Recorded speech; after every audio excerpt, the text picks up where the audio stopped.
ఆలోచన చెప్పువాడును, నడవలసినటువంటి మార్గాన్ని బోధించువాడును, సురక్షితను నెమ్మదిని ఇచ్చి నివసింపచేసేటువంటి దేవుని పేరిట తిరిగి మరొక దినాన గ్రంథ ధ్యానాలలో ప్రారంభించినటువంటి కీర్తన 2వ కీర్తన మొదటి చరణాన్ని మనము ధ్యానం చేస్తూ వస్తున్నాం. ఈ కీర్తనలో మొదటి చరణంలో అల్లర్ల గురించి చెప్పుకున్నాం.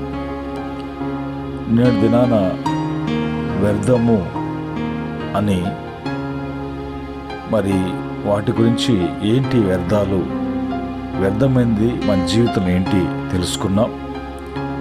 ఈ దినాన మరి మన తలంపులు, మనం తలిచేటువంటివి ఎలాగున్నాయి వాక్యాన్ని బట్టి చూసుకోవటానికి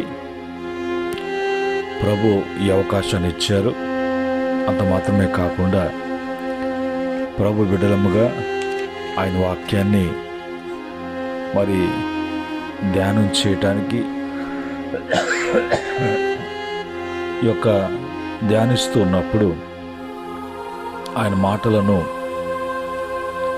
మరి ఆలకించటానికి,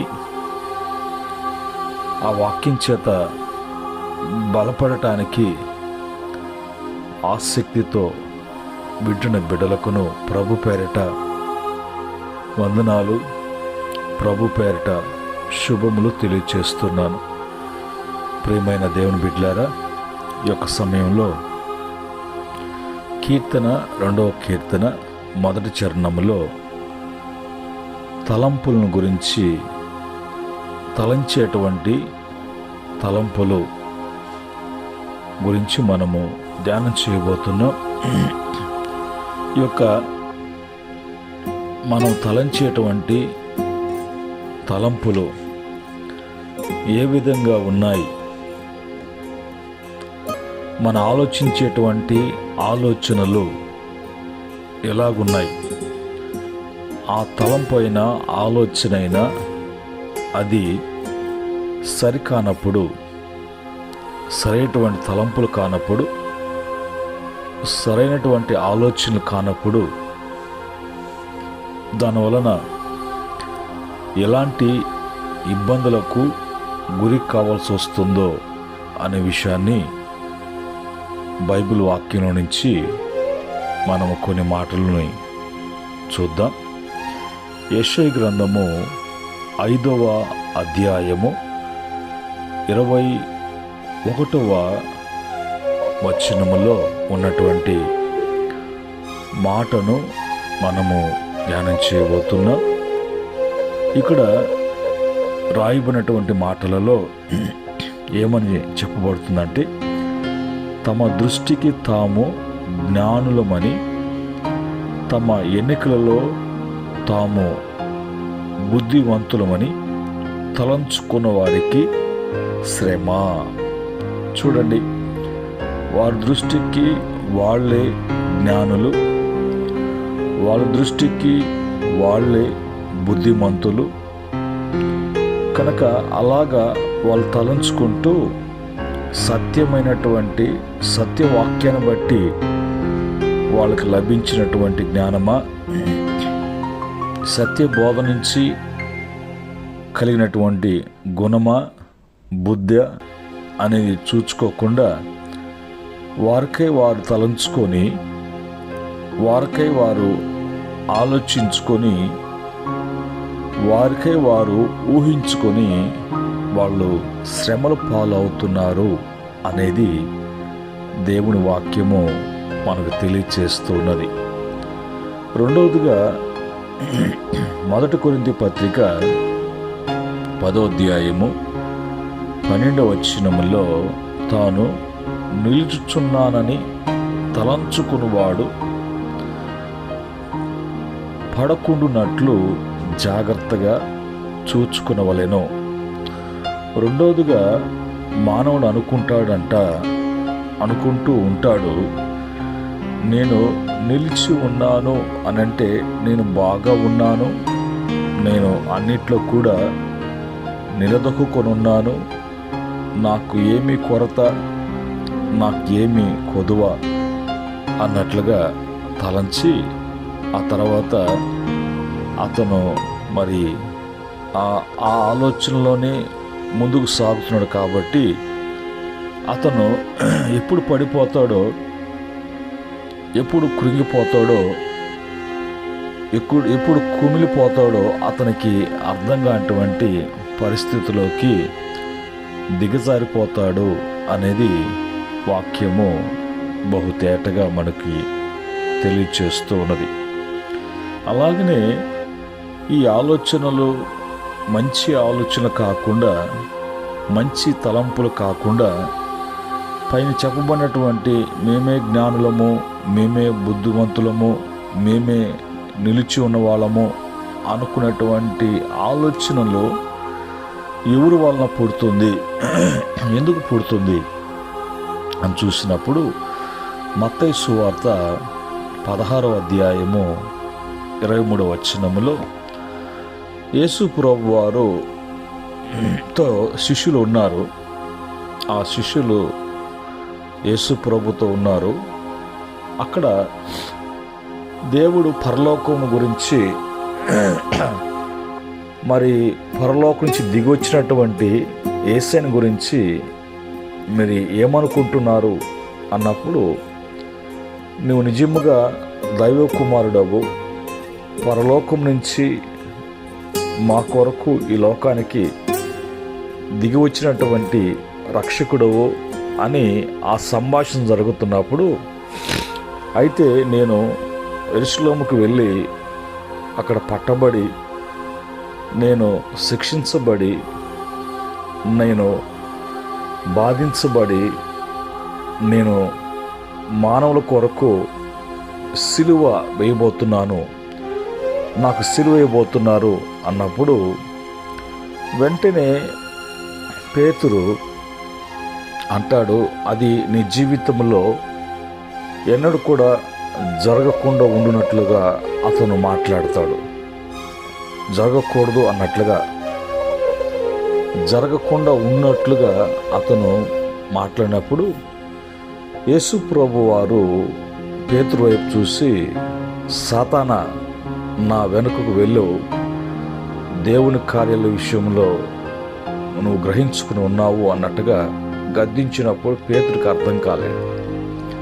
అంటే పేతురు ఇప్పుడు మంచిగా మాట్లాడుతున్నాను, నేను మంచిగా సమాధానం చెప్తున్నాను, నా మాటలో తప్పేముంది, నీ ఎదుటివాడిని బాగు కోరుకోరు కదా అన్నట్టుగానే సాతానుడు పేతురులో ఉండి మాట్లాడటానికి వాడు ప్రయత్నించాడు. అందుకని యేసు ప్రభు వారు సాతానుని గద్దించాడు, కానీ పేతురుని ఏమనలేదు. అలాగా సాతానుడు మానవుని యొక్క జీవితాలలో అలాంటి మరి తలంపులను, ఊహలను, ఆలోచనలు కలుగు చేసి వాటి వలన ఆశ, వాటి వలన దురాశ, వాటి వలన దురాభిమాన పాపము అనేది అతనికి కలిగించేటట్లుగా అలాగ కోరుకొని జీవించేటట్లుగా వాడు మానవుని యొక్క హృదయాల్ని పాడు చేస్తూ ఉన్నాడు. ఆదికాండము 6వ అధ్యాయము 5-6 వచనం చూసినప్పుడు, నరుల చెడుతనము భూమి మీద గొప్పదనియు, వారి హృదయం యొక్క తలంపులన్నీ కూడా, ఊహాంతయు కూడా ఎల్లప్పుడూ కేవలము చెడ్డదనియు యెహోవా మరి చూచి వారిని కలుగు చేసినందుకు మరి దేవాది దేవుడు ఆయన బాధపడినట్లుగా చూస్తున్నాం. కనుక దేవుడు మానవుని యథార్థవంతుడుగా ప్రభు కలుగు చేశాడు. అందులో ఏ లోపము లేదు. మానవుడే అతను మరి ఇలాంటి తలంపులతో తనకై తను తంత్రములతో కల్పించుకొని అతను పాడు కావటానికి, శ్రమ పడటానికి, బాధపడటానికి ఆ ఆలోచనలు, ఊహలు, తలంపులు దారితీస్తున్నాయి. కనుక ఈ విషయాల్లో జాగ్రత్త కలిగి ఉండకపోతే ఆ తర్వాత మరి తెలియవు. ఆ బాధ వచ్చిన తర్వాత ఎందుకు వచ్చింది తెలియదు. అనుభవిస్తున్నప్పుడు అర్థం కాదు. దాంట్లో సతమతమైపోతున్నప్పుడు దాని విషయంలో నేను ఏం చేశానో, నాకెందుకు ఇలా జరిగింది అనే మాట వస్తుంది. కానీ నా తలంపులు, నా ఆలోచనలు, నా ఊహలు కరెక్ట్ కాదు, దేవుని వాక్యాన్ని బట్టి మరి నేను ఆలోచించలేదు, నీకు ఆలోచన చెప్పేదను, నడవలసినటువంటి మార్గం నీకు బోధించేదను అని ప్రభు చెప్తున్నప్పుడు అది ప్రభు యొక్క వలన కలిగినటువంటిది కాదు అనే గ్రహింపు మరి కలగదు.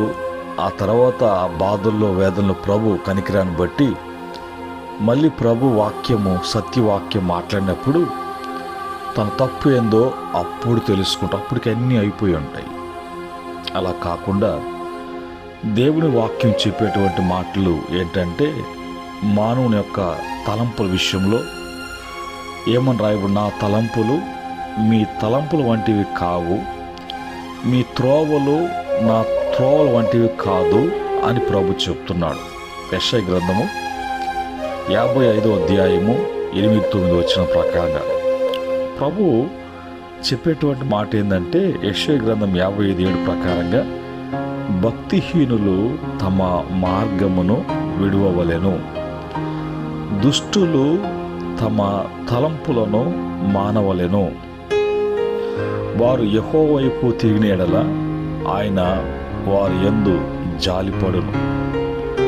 వారు మన యెహోవా వైపు తిరిగిన ఎడల ఆయన వారి యందు జాలిపడును.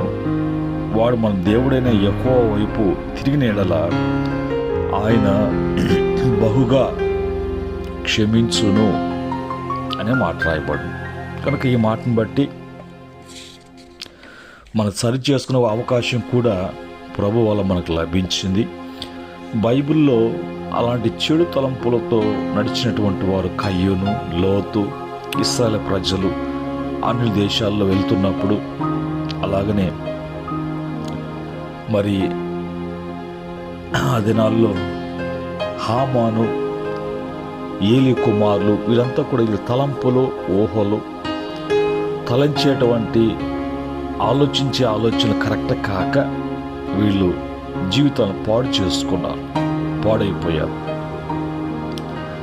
దేవుని ధర్మశాస్త్రాన్ని బట్టి, దేవుని వాక్యాన్ని బట్టి దావీదు, యేసేబు, అపోస్తలుడైన పౌలు, శిష్యులు, ఇంకా భక్తులు వాళ్ళు సక్రమమైనటువంటి మార్గంలో నడుచుకొని వాళ్ళు మరి వాళ్ళకి నెమ్మది కలిగి మంచిగా జీవించి తమ జీవితాల్ని ముగించుకున్నారు. కనుక ఈ మాటలను బట్టి ప్రియమైన దేవుని బిడ్డలారా, ఈరోజు ఆలోచన ఎలాగున్నాయి, తలంపులు ఎలాగున్నాయి, ఊహలు ఎలాగున్నాయి,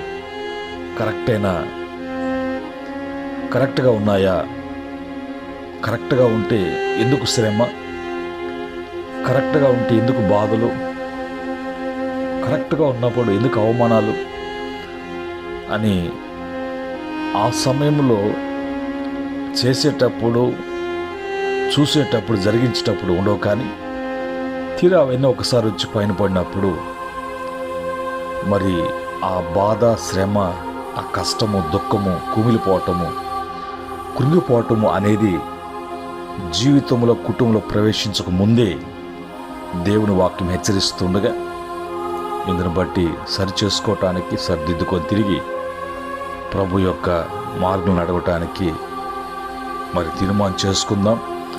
అటు సహాయము ప్రభు ప్రతి బిడ్డకు కూడా ఆయన సహాయం చేయను గాక. ప్రార్థన. ప్రేమగల తండ్రి, పరిశుద్ధుడా, మీకు వందనాలు. తిరిగి మరొక గ్రంథ ధ్యానాలలో రెండవ కీర్తన మొదటి చరణాన్ని పూర్తిగా ఈరోజుతో కంప్లీట్ చేసుకోవటానికి ఆ విషయంలో నాయన మీరు మాట్లాడినటువంటి 3 దినాల నుంచి మాట్లాడారు. మొదటి చరణంలో విషయాలు అవి బిడ్డలకు దీవెనకరంగా మార్చి బలపరచండి. తిరిగి బిడ్డలకు మంచి నిద్రను దయచేయండి. రాత్రికాలం ముందు వేకువనే కృపా వాక్య ధ్యానాల్లో కూడా పాల్గొనటానికి కృప దయచేయమని యేసుక్రీస్తు నామములో అడిగి వేడుకుంటున్నాం తండ్రి, ఆమేన్. పరమ తండ్రి దేవుని ప్రేమ, రక్షకుడైనటువంటి యేసుక్రీస్తు కృప, పరిశుద్ధాత్మ యొక్క సహవాసం ఈ వాక్యాన్ని వింటూ బలపడుతున్న బిడ్డలకు, సకల పరిశుద్ధులకు, ఆయన దాసులకు సదా తోడే నడిపించునుగాక. ఆమేన్.